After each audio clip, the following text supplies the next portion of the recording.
Assalamualaikum warahmatullahi wabarakatuh. Saudara-saudaraku sebangsa dan setanah air, serta rekan-rekan lembaga ataupun media, serta rekan-rekan advokat, dan tak lupa rekan-rekan pengguna anggaran yang ada di jajarannya yang saya hormati. Sebelumnya marilah kita panjatkan puja dan bersyukur pada Allah Subhanahu wa taala bahwasanya pada kesempatan hari ini kita masih dalam lindungannya, diberi banyak kenikmatan. Maka terlebih dahulu mari kita syukuri bersama-sama dengan ucapan Alhamdulillahirabbil alamin. Yang kedua kalinya salawat serta salam kita aturkan kepada junjungan kita Nabi besar Muhammad sallallahu alaihi wasallam yang kita tunggu-tunggu syafaatnya besok di hari yaumul qiyamah. Amin Allahumma amin.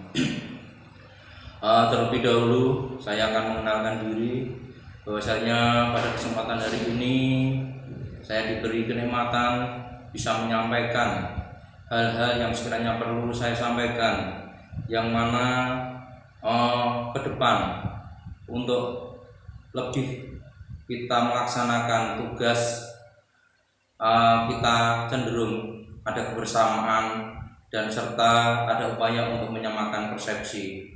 Maka pada kesempatan hari ini akan saya manfaatkan yang sebaik-baik mungkin. Namun sebelumnya saya akan mengenalkan diri bahwasanya saya dari lembaga KPK Tipikor. Kebetulan saya diberi mandat dari DPP untuk memegang DPD KPK Tipikor Kabupaten Grobogan, yang mana saya diberi keamanah ataupun kepercayaan untuk memegang sebagai ketua KPK Tipikor Grobogan ataupun Komisi Pengawasan Korupsi Tipikor Kabupaten Grobogan. Serta dalam keseharian saya ada profesi sebagai advokat yang ada di kantor Mustika Keadilan Hijir Ismail, yang mana dalam advokasinya telah bekerja sama berjalan bareng dengan lembaga Komisi Pengawasan Korupsi Tipikor Grobogan tersebut. Mungkin sebelumnya perlu kita pahami bersama biar tidak terjadi kontroversi dan biar kita bisa sama-sama menyamakan persepsi. Bahwasanya dengan nama yang mirip di sini KPK Tipikor yang ada dengan KPK Tipikor lembaga pemerintahan yang ada di pusat, mungkin perlu kami perjelas, kami sampaikan, kami di sini bukan masuk dalam komisi pemberantasan seperti halnya yang ada di pusat di Jakarta. Namun kami di sini berdiri sebagai komisi pengawasan korupsi Tipikor. Jadi kapasitas kami adalah sebagai komisi pengawasan. Dan dalam hal ini tentunya sebagai tugas yang diberikan dari DPP ataupun kantor pusat, yang mana didasari ataupun dengan legalitas akte pendirian, yaitu akte pendirian KPK Tipikor tanggal 27 bulan Desember 2016 nomor 4, bahwasanya KPK Tipikor tersebut berdiri di bawah naungan Yayasan ICS Indonesia. Dengan legalitas akte pendirian Yayasan ICS Indonesia tanggal 10 bulan 11 2016. Jadi kalau KPK Tipikor tadi berdiri di tanggal 27 bulan 12 2016, sedangkan akte pendirian Yayasan ICS di tanggal 10 bulan 11 2016. Jadi ketika berdiri yayasan tersebut, akhirnya yayasan mendirikan KPK Tipikor selang 1 bulan. Jadi di bulan 12. Jadi di situ pendirian Yayasan ICS tanggal 10 bulan 11 2016 nomor 6. Dengan legalitas keputusan Menteri Hukum dan HAM RI nomor AHU 0043267 AH0104 tahun 2016 tentang pengesahan pendirian Badan Hukum Yayasan ICS Indonesia. Adapun visi dan misi daripada KPK Tipikor tersebut, diantaranya visinya adalah menjadi komisi penggerak dan pengawas tindak pidana korupsi yang berintegritas, efektif, dan efisien. Serta kami mempunyai beberapa misi. Adapun misi tersebut diantaranya adalah melakukan koordinasi, sinkronisasi, dan informasi dengan instansi yang berwenang melakukan tindak pidana korupsi. Yang kedua, mengedukasi dan mengawasi masyarakat sejak dini terkait tindak pidana korupsi serta melakukan pengawasan terhadap tindakan yang mengarah pidana korupsi. Yang ketiga, melakukan monitoring pengawasan serta problem solving terhadap penyelenggara pemerintahan negara. Jadi kami di sini KPK Tipikor bermitra dengan jajaran penegak hukum. Dalam hal ini bekerja sama ataupun bermitra dengan Kepolisian Negara Republik Indonesia, Kejaksaan Tinggi Republik Indonesia, Mahkamah Agung Republik Indonesia, Mahkamah Konstitusi Republik Indonesia, serta Komisi Pemberantasan Korupsi dan Tentara Nasional Indonesia. Jadi kami bermitra dan bekerja sama karena kami berada di posisi yang mungkin pada notabene adalah kegiatan yang cenderung untuk membantu masyarakat dalam hal untuk melakukan pencegahan, evaluasi ataupun pengawasan di tingkat pengguna anggaran. Adapun KPK Tipikor punya azas yang mana kita bisa membuka di anggaran dasar. Jadi anggaran dasar KPK Tipikor Grobogan ataupun KPK Tipikor yang telah dituangkan dalam izin kementerian ataupun disahkan izin Kementerian Hukum dan HAM, yang mana sesuai dengan pasal 2 anggaran dasar, Komisi Pengawasan Korupsi ataupun KPK Tipikor berasaskan Pancasila dan Undang-Undang Dasar 45. Jadi kami tetap berasaskan pada Pancasila dan Undang-Undang Dasar 45. Sedangkan status dan bentuk KPK Tipikor diatur dalam pasal 3 anggaran dasar, yang mana KPK Tipikor adalah organisasi kemasyarakatan dengan ruang lingkup nasional ataupun daerah atas dasar kesamaan kegiatan dan fungsi di bidang pendidikan, pengawasan tindak pidana korupsi. Itu termasuk status dan bentuk yang pertama tersebut. Yang kedua, KPK Tipikor adalah komisi independen dalam rangka merancang dan melaksanakan program dan kegiatan pendidikan pengawasan tindak pidana korupsi. Yang ketiga, KPK Tipikor adalah salah satu komisi yang berada di bawah naungan yayasan. Itu salah satu bentuk dan status daripada KPK Tipikor tersebut. Yang berikutnya, tujuan daripada KPK Tipikor sesuai dengan pasal 4 anggaran dasar, di situ diuraikan ataupun dijelaskan. Tujuannya adalah satu, diantaranya KPK Tipikor adalah mempunyai tujuan satu, mempertahankan tetap tegaknya negara kesatuan Republik Indonesia yang berdasarkan Pancasila dan Undang-Undang Dasar 45. Yang kedua, berdasarkan pada Undang-Undang Republik Indonesia Nomor 31 Tahun 99 tentang pemberantasan tindak pidana korupsi. Yang ketiga, mengembangkan semangat kebersamaan dan persatuan dalam segala aspek kehidupan nyata tanpa memandang unsur sara.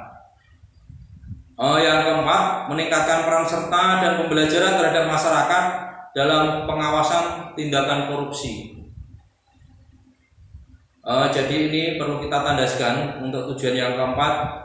Jadi kami tujuan yang mungkin kita perlu tandaskan dalam meningkatkan peran serta dan pembelajaran terhadap masyarakat dalam pengawasan tindakan korupsi. Jadi masyarakat di sini punya peran yang penting untuk pembelajaran terhadap masyarakat kaitannya dengan pengawasan tindakan korupsi tersebut.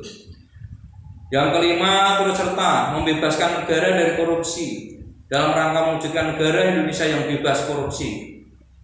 Yang keenam, menciptakan kerjasama yang harmonis antar organisasi dan Komisi Kemasyarakatan dalam upaya pemberantasan korupsi. Jadi itu diantaranya tujuan KPK Tipikor yang ada, yang telah disahkan dan telah dibentuk.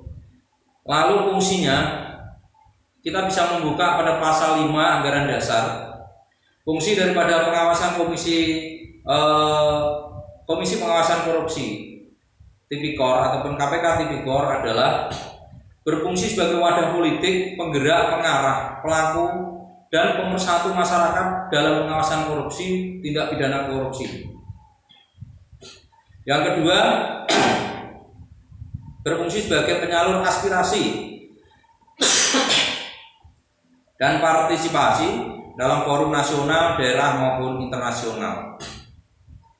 Adapun kegiatan diatur dalam pasal 6 Anggaran Dasar, yang diantaranya adalah meningkatkan kesadaran masyarakat akan bahaya dan dampak dari tindak pidana korupsi. Yang kedua, memperjuangkan tegaknya hukum dengan menghormati serta menjunjung tinggi kejujuran, kebenaran, keadilan, hak asasi manusia, etika, akhlak, dan moral. Jadi itu diantaranya fungsi yang memang harus kita perjuangkan bersama-sama. Yang ketiga, fungsi daripada yang ketiga adalah berpartisipasi dan ikut ambil bagian sebagai penggerak perubahan untuk mewujudkan anti korupsi. Yang keempat, menumbuh kembangkan pola pikir dan mendidik masyarakat ke arah tanggung jawab dan pengabdian bagi kelangsungan pembangunan nasional serta menciptakan pemerintahan yang bersih. Yang kelima, berfungsi sebagai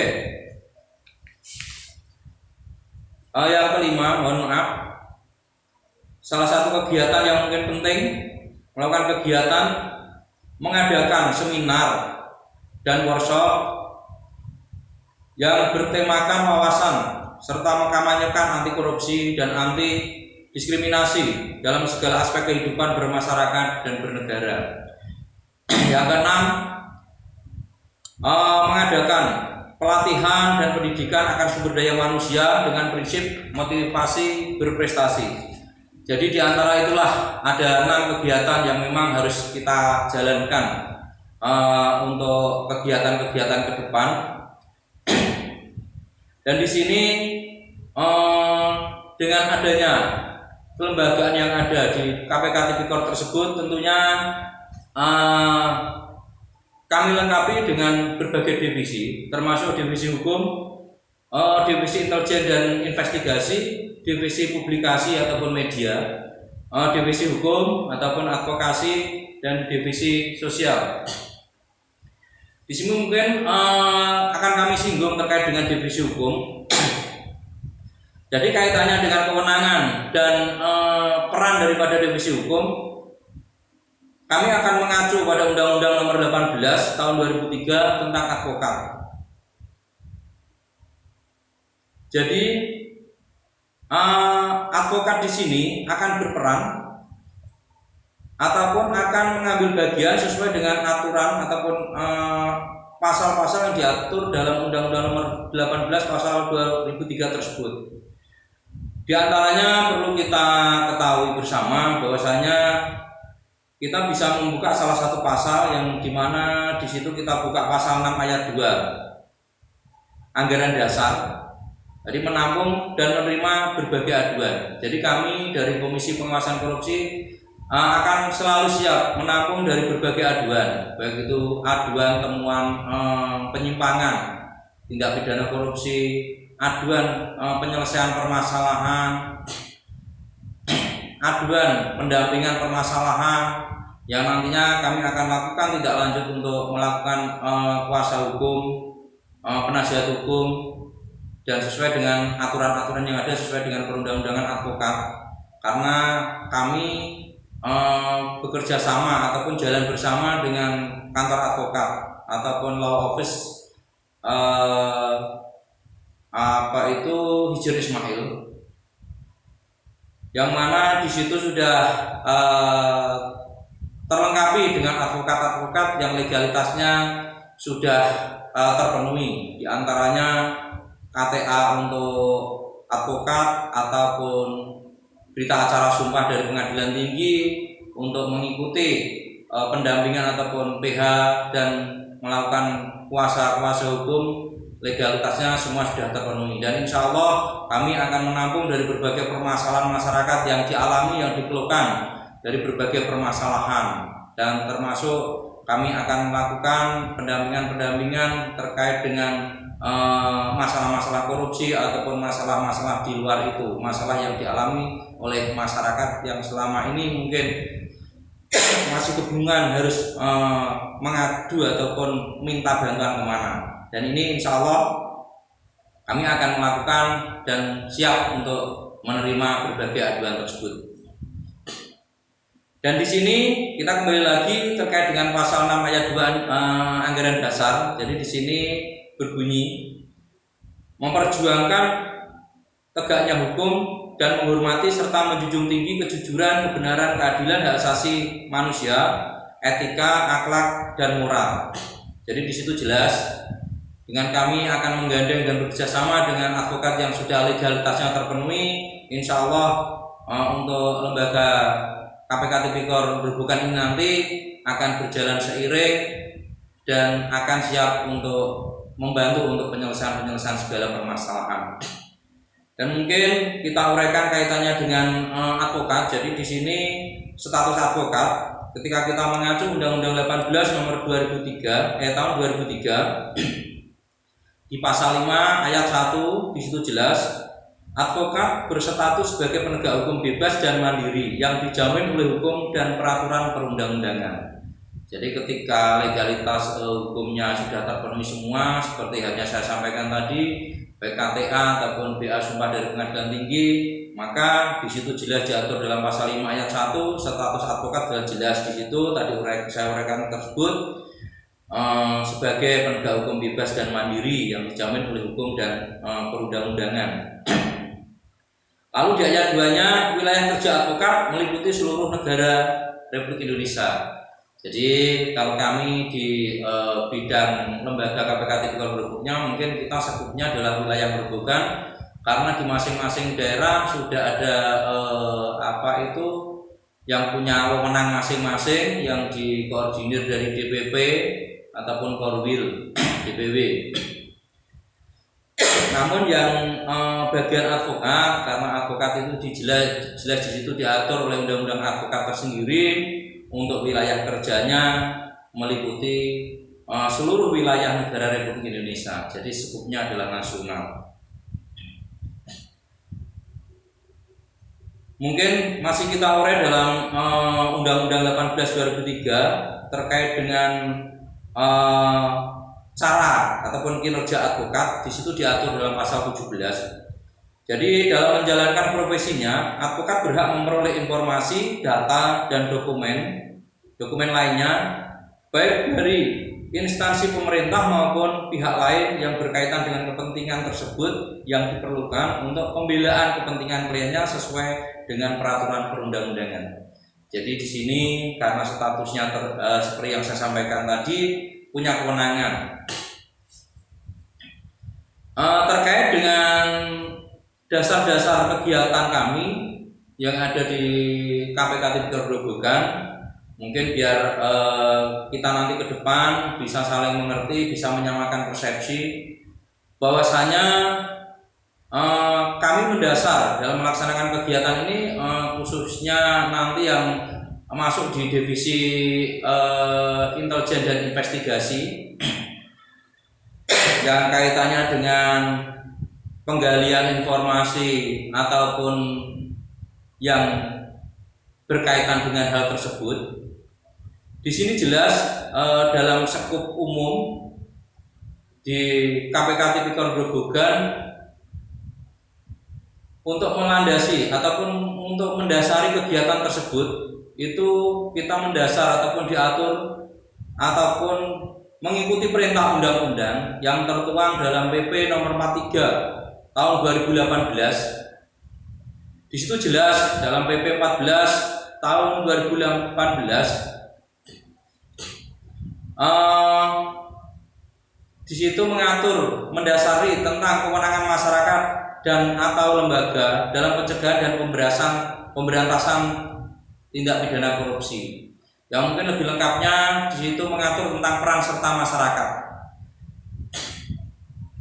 Yang mana sedikit saya singgung kaitannya di PP 43 2018 pasal 2. Jadi di situ yang ayat 1, masyarakat dapat berperan serta membantu upaya pencegahan dan pemberantasan tindak pidana korupsi. Jadi di situ nantinya kami bisa mencari, memperoleh data informasi yang pada notabene sesuai dengan perintah undang-undang adalah untuk melakukan monitoring, evaluasi ataupun pengawasan. Dan mungkin bisa dikatakan dengan bahasa ataupun dengan kata lain, jadi kami yang ada di Grobogan ataupun yang ada di kelembagaan tersebut berfungsi sebagai ataupun statusnya sebagai pengawasan eksternal. Jadi mohon maaf, kita biar sama-sama bisa belajar hukum dan menyamakan persepsi.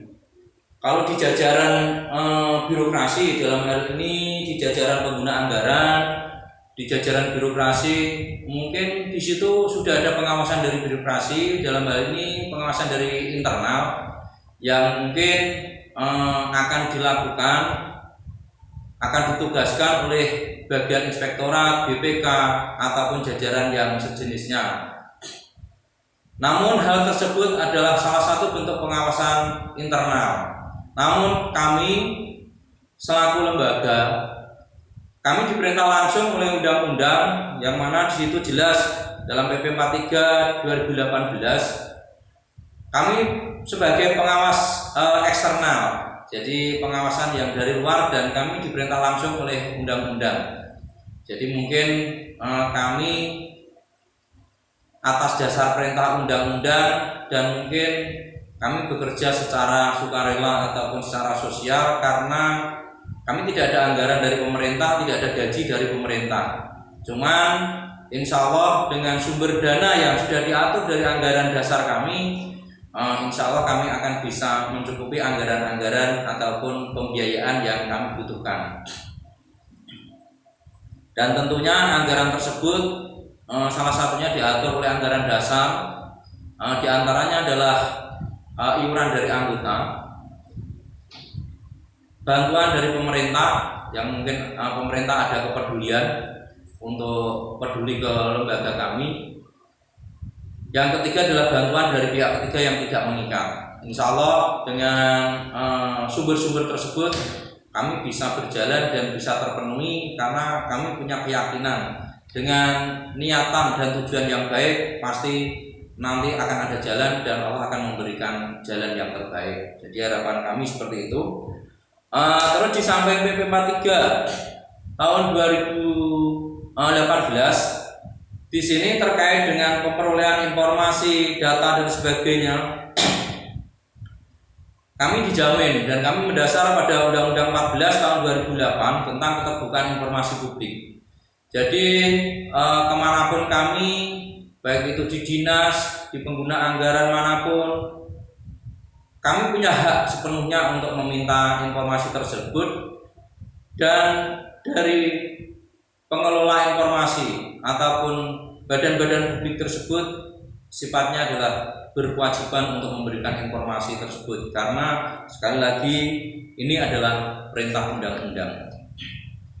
Jadi mungkin itu sekilas daripada gambaran-gambaran ataupun wacana-wacana yang memang harus kita jalankan. Dan insya Allah nanti ke depan kami akan jalan bersama dengan rekan-rekan pengguna anggaran, dengan rekan-rekan sesama lembaga, media, ataupun rekan-rekan advokat. Dan kami cenderung akan memberikan pembelajaran, pengertian, wawasan, dan wacana-wacana hukum pada masyarakat yang pada notabene tujuan kita adalah untuk membenahi bangsa, negara, dan utamanya daerah kita, kabupaten ataupun di desa-desa kita semuanya.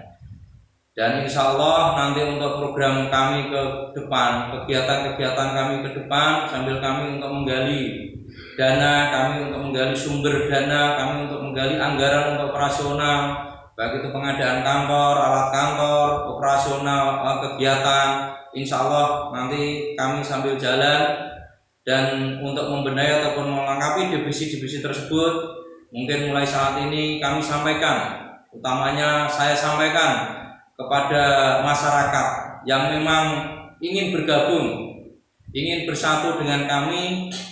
Untuk saat ini kami nyatakan untuk kami buka perekrutan personil dan kami target, kami membutuhkan di masing-masing kecamatan kami butuh 1 personil untuk melengkapi divisi-divisi kami.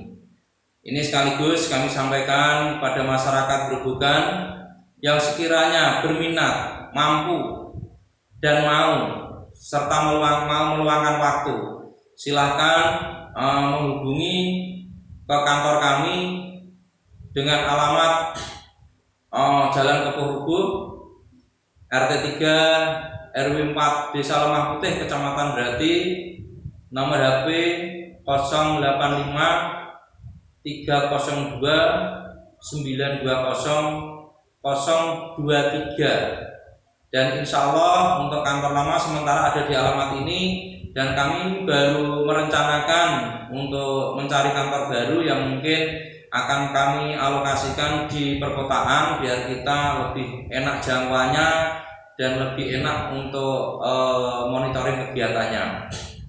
Mungkin saya kira dari kami atas nama Ketua KPK Tingkat Grobogan, kurang dan lebihnya mohon maaf. Mungkin sekian yang saya sampaikan, mungkin di lain waktu bisa kita sambung lagi, bisa kita lanjutkan lagi. Sekian, terima kasih. Assalamualaikum warahmatullahi wabarakatuh.